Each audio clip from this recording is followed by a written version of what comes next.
మన వీడియోస్ మనమే చూసుకుంటే ఏమవుతది? యూట్యూబ్‌లో జనరల్‌గా మానిటైజేషన్ అవ్వని వాళ్ళకి వచ్చే ఫస్ట్ డౌట్ అనమాట. మన ఛానల్ మానిటైజ్ అవ్వాలనంటే 4000 వాచ్ అవర్స్ అండ్ 1000 సబ్స్క్రైబర్స్ రావాలి కదా!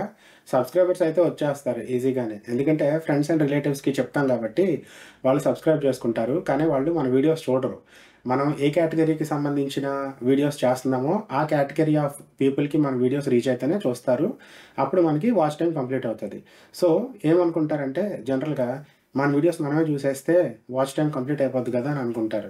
జనరల్‌గా ఒక వీడియో ఒక వ్యూ కింద కౌంట్ అవ్వాలనంటే 30 సెకండ్స్ అన్నా చూడాలి ఆ వీడియోని. మీరు అప్‌లోడ్ చేసిన వీడియో ఉందనుకుందాం. ఒక 10 మినిట్స్ వీడియో అప్‌లోడ్ చేశారు. 30 సెకండ్స్ చూసారు. మళ్ళీ ఇంకొక వ్యూ వస్తదని చెప్పి మళ్ళీ రిఫ్రెష్ చేస్తారు. అప్పుడేమవుతదనంటే ఆ వ్యూస్ టెంపరరీగా అప్‌డేట్ అవుతాయి. అనలిటిక్స్‌లో చూపిస్తదనమాట. మీరు ఒక 10 సార్లు చేశారని అనుకోండి 10 వ్యూస్ అని చూపిస్తది. కాకపోతే యూట్యూబ్ ఆల్గోరిథంకి తెలిసిపోతదనమాట. ఒకే ఐపీ అడ్రెస్ నుంచి, ఒకే సిస్టమ్ నుంచి మళ్ళీ మళ్ళీ వస్తున్నాయని చెప్పి. మన కంప్యూటర్‌కి కూడా ఒక హార్డ్‌వేర్ ఐడీ ఉంటదనమాట యూనిక్‌గా.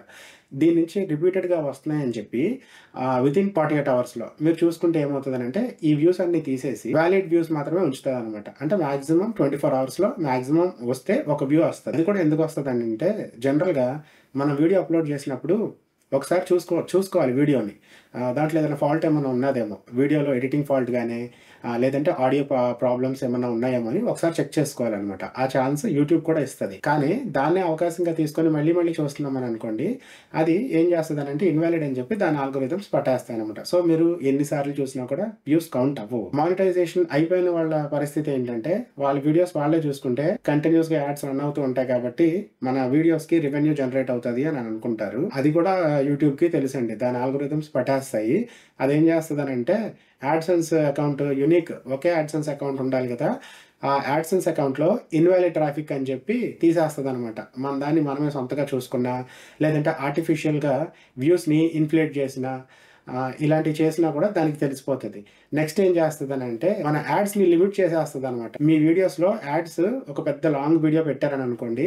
3 యాడ్స్ స్టార్టింగ్‌లో ఒక యాడ్, మధ్యలో ఒక యాడ్ అలా వస్తాయి గదా!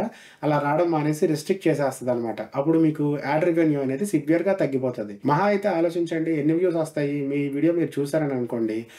10 మినిట్స్ వీడియో ఉన్నది. అది ఎన్ని సార్లు చూడాలి? మీరు 4000 వాచ్ అవర్స్ కంప్లీట్ చేయాలనంటే 400 టైమ్స్ చూడాలి. 400 టైమ్స్ ఎన్ని రోజులు? అంటే సంవత్సరం దాటిపోయింది గదా! అది వాలిడ్ కాదనమాట. జెన్యూన్‌గా తొందరగా గ్రో అవ్వాలనంటే అలా కాదు.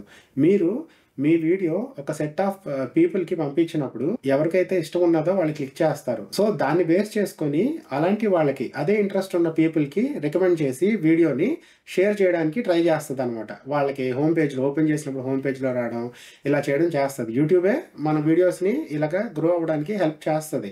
మనం ఇలాంటి ఇల్లీగల్ ప్రాక్టీసెస్ ఫాలో అయితే ఆ ఆల్గోరిథంకి అర్థం కాదనమాట. మన ఆడియన్స్ ఎవరు? మనం ఎలాంటి వాళ్ళకి రీచ్ అవ్వాలి? అందుకని స్లో అయిపోతదనమాట మన గ్రోత్. కాకపోతే మీరు ఇలాంటి ఇల్లీగల్ ప్రాక్టీసెస్ చేయకుండా ఆర్గానిక్‌గా గ్రో అవ్వడానికి ట్రై చేయండి.